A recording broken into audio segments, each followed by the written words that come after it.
You call this cooperation between Harbingers. Cooperation involves communication, you know. Don't take it to heart, child. Besides, aren't you happy that you got to skip the formalities and bring chaos to the land? I'm sure you must have enjoyed that. Oh, it seems that some of your friends have arrived. Hey, it's Zhongli and Child. And you! You're also one of the Harbingers? It's you two. I believe we've met once before. In the city of Bards, was it? I'm glad you still remember my name. Ah, right. I imagine that it must have been rather hard to forget watching helplessly as something precious was snatched away from your friend. No, don't let her get to you! You've yet to gather the powers of all 7 elements, and our last battle at the Golden House was almost more than you could handle. So it might be best to keep things peaceful this time, seeing that 2 of the Harbingers are here. Well, if it isn't you two. This is our first time seeing each other since Liyue was nearly wiped off the map. This is certainly a bit awkward, wouldn't you say? Paimon knew that we should never have trusted a Fatui Harbinger. Oh, now don't say that. Sure, I may have misled you, but I never had anything against you personally. Besides, I thought we were getting along quite well together, didn't you? Except for that little tussle we had at the end. Nothing personal. We just have different views, that's all. Of course, you may very well hold this against me, but that's up to you. The real deceivers here are Senora and Zhongli. Curse them for leading me on. So actually, I think... Stop wasting time, child. There'll be plenty of time to chat once I'm through here. You remember the agreement, Morax. Now, if you would be so kind. The Gnosis, please. What in the world are you talking about? The contract is fulfilled. That which thou seeketh is now bestowed unto thee. For my promise is solid as stone.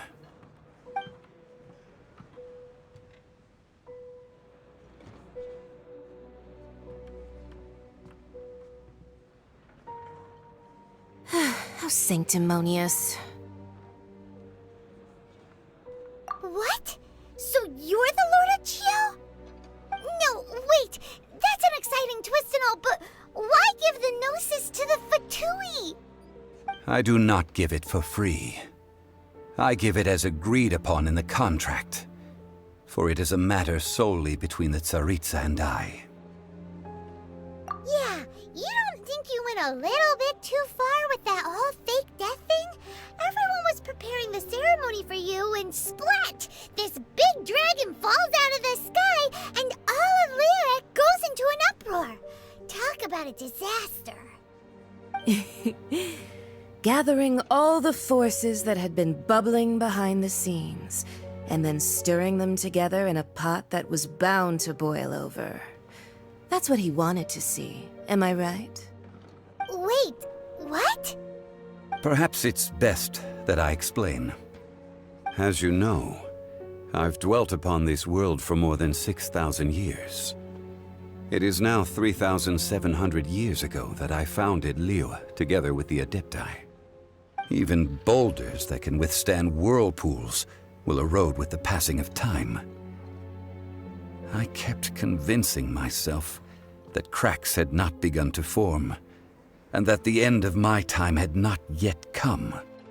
Until one drizzly day, as I was strolling along the harbor, I heard a merchant tell one of his workers, "You finished your duties. Go ahead and call it a day." I stood motionless among the crowds, asking myself, have I already finished my duties? Oh, Zhongli. But as I began to consider relinquishing my divine role, I soon discovered that many reasons still remained to not hastily depart. Was Liyue, The city I had dwelt in for so long, already prepared to enter its next age? I decided that a test was needed in order to reveal the answer. So I feigned my own death, and gathered the cast of Child, the Adepti, and the Liyue Qixing to play their roles together on the stage that was Liyue. Indeed I was. The Gnosis, which I had kept for so many years, suddenly seemed to have lost its meaning. That's right. Which is why I continued to safeguard the Gnosis until now. So you mean that if the chaos ever reached the point of no return, you would simply appear and use your divine powers to bring Liyue back under control? Of course, and it would have been all too easy for him too. Just as a child quickly matures after losing their parents, so has Liyue matured when faced with the death of its deity. In the end, the resolution to all that has transpired was even more satisfactory than I could have hoped for. Take the Adepti, for instance. Owing to their years of seclusion, they were the least informed. Yet when faced with a crisis, they commendably showed the greatest amount of restraint possible.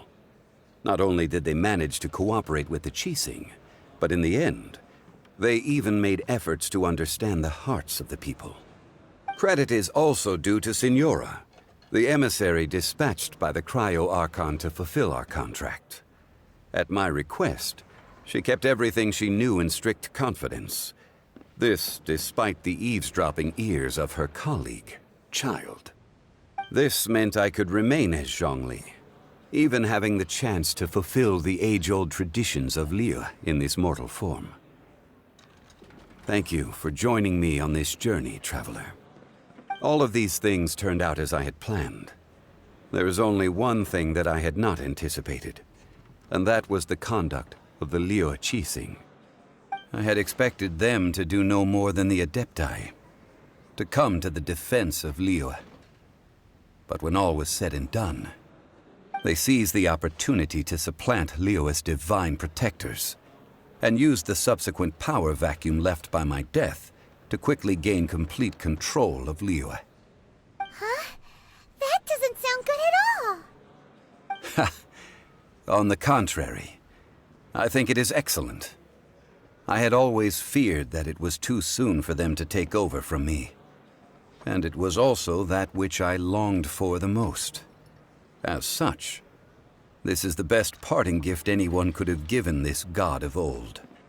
Hey, what about me? Doesn't anyone feel the least bit of remorse for deceiving me? You've practically kept me in the dark! I think that thanks would be more appropriate. You certainly played no small part in all of this, wreaking havoc and turning the city upside down. The Lord of Geo ought to thank you for your performance, if anything. If you hadn't created the pressure of a battle between mortals, Adepti, and a god, the lump of coal resting in the hands of the Geo-Archon, Liyue, would never have been able to become a dazzling diamond of a city. Huh? Just whose side are you on, mocking me like that? Are you itching for a fight?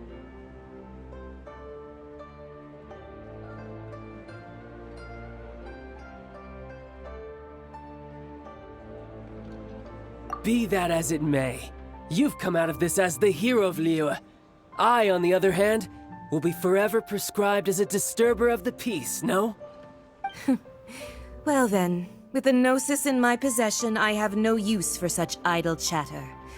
We should return to Zapoljarny Palace and seek an audience with Her Majesty, the Tsaritsa. Come, child.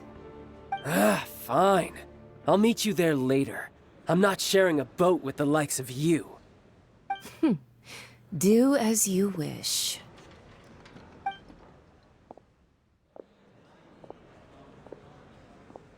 Now then, is there anything else you wish to ask me?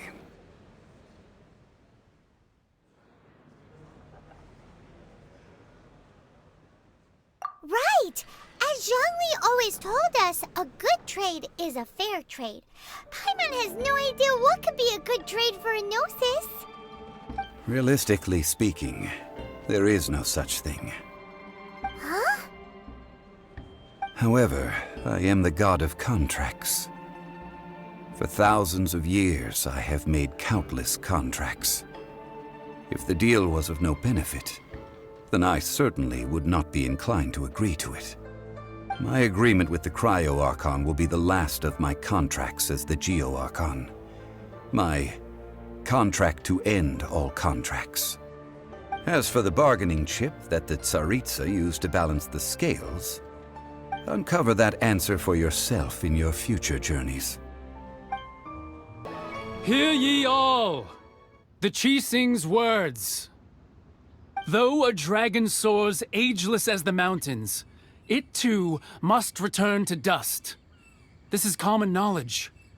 Gods and Adepti live glorious lives, but both light and shadow have their season. So too must they face divinely appointed trials. Rumors and hearsay abound on the streets that Rex Lapis was murdered. Now, let the truth be revealed. Having been thwarted in his trial, Rex Lapis's soul has recouped the celestial heights. He beseeches the people of Liyue to grieve not and to let not their hearts be saddened. Nor are they to believe street-born rumors or indulge in baseless speculation.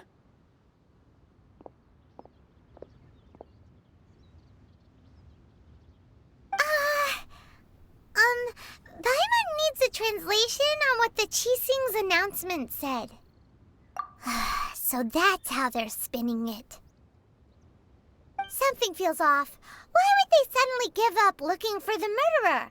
Not to mention how this excuse sounds like something they just made up on the spot. Could the Qixing already have known that Rex Lapis wasn't dead? But Zhongli said that neither they nor the Adepti knew anything. Did Zhongli tell them in secret after his gnosis changed hands? Exactly, right? Ooh, seems like the rite of parting has been going on for a while now. Let's go have a look. Look, it's Ningguang and Keqing. Are they saying something? Are their speeches over? As said previously, Rex Lapis's soul returning to the heavens is the end of the contract. And it is also the end of an era. 3,700 years of contracts burnt and reduced to ash. We, the people of Liyue, were indeed prosperous. But blinded by our prosperity, we forgot that time can be pitiless. The long, unending dream of our Archon walking among us. Now that we have awoken from our dream, we must learn to say farewell. Will you stand with us as we re-establish our contracts? As we build a new age of prosperity? So concludes the words of Her Eminence the Tianquan. Does Her Eminence the Yuheng have anything to add?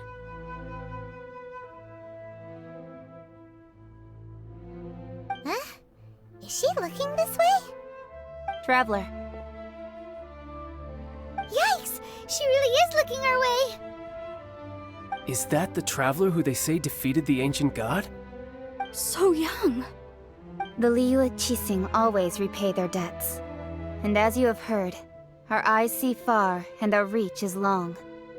Name your price. You deserve that much. Whoa!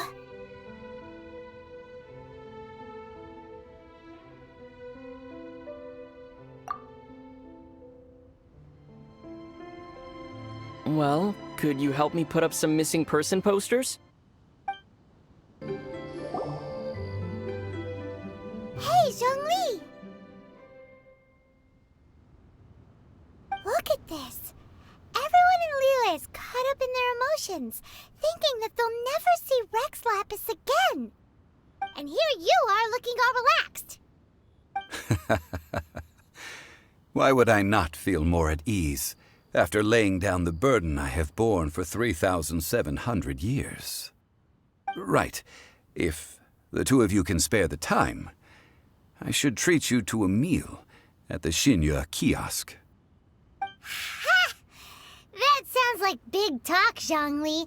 Paimon might have believed you if you were treating us to some third-round knockout, but you'd have to pay out your nose just to stand inside Shinya kiosk. Are you sure you can afford it?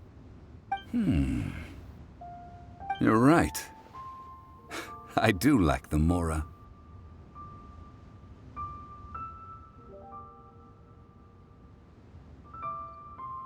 As the Rex Lapis Morax, I can easily create Mora. But since I have chosen to walk this earth as the mortal Zhongli, I should abide by the same rules that mortals do. When I was journeying with you, though I still had the Gnosis in hand, I knew that I must soon retire from my role as an Archon, so I had to rehearse a little for my new life. Oh, no wonder! Paimon gets it now. You didn't look at the price tags when we were spending because you've never had to. But since you weren't used to not being able to just make more Mora as and when you wanted to, you had to try becoming a parasite to society who lives off of other people's credit. Well, we were only spending Fatui money. You don't have to say it like that. In the City of Commerce, we do not merely exchange money or goods. We also exchange knowledge, memories, and foresight, as well as positions, roles, and lives. The Archon Morax could never experience life as the true mortal Zhongli could, no matter how many times he descended to be with his people. I must thank you for that. I will treasure the memories that I made as Zhongli, traveling the streets of Liyue with you. That is true. But there is no journey that does not end. No meetings without partings. Paimon thinks that we should make a move and continue our search for the Seven. I fear that continuing your journey may be difficult. The nation that neighbors Liyue by sea, Inazuma, is presently closed. Yes, the nation has been closed by order of its deity, the Electro-Archon Ball. And just as the people of Liyue preferred to call me Rex Lapis, she too goes by another name among locals in Inazuma. Paimon thinks we've heard that one before. Raiden? That is the case. And since Raiden is also the shogun of Inazuma, people call her the Raiden Shogun. That said, though people at the wharf were saying that the situation in Inazuma is very tense, Paimon doesn't remember that always being the case.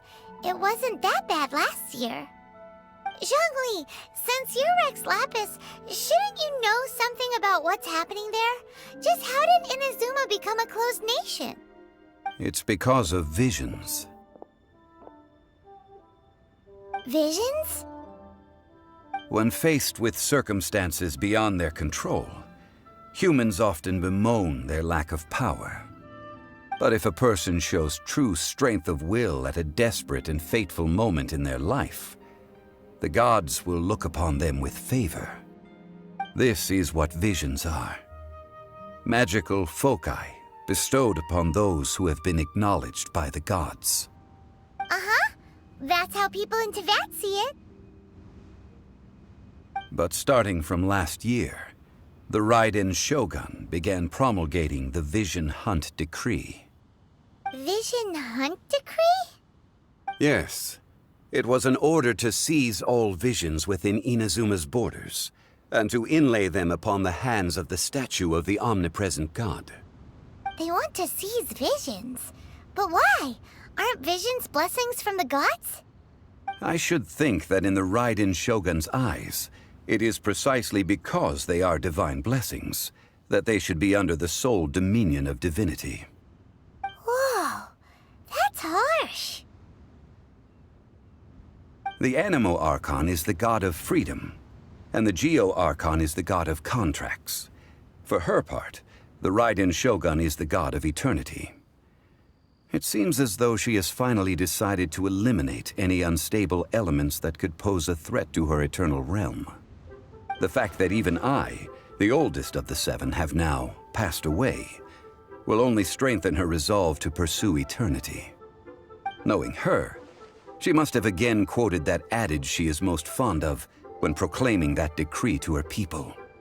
7 ideals for 7 gods, and of these, eternity is nearest unto the heavenly principles.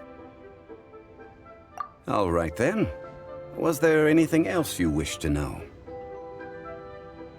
Well then, I suppose you'll have to find a way to get inside this closed nation. Have patience. I suspect that some serendipity must first come into play. Thank you everyone who came to watch my clip.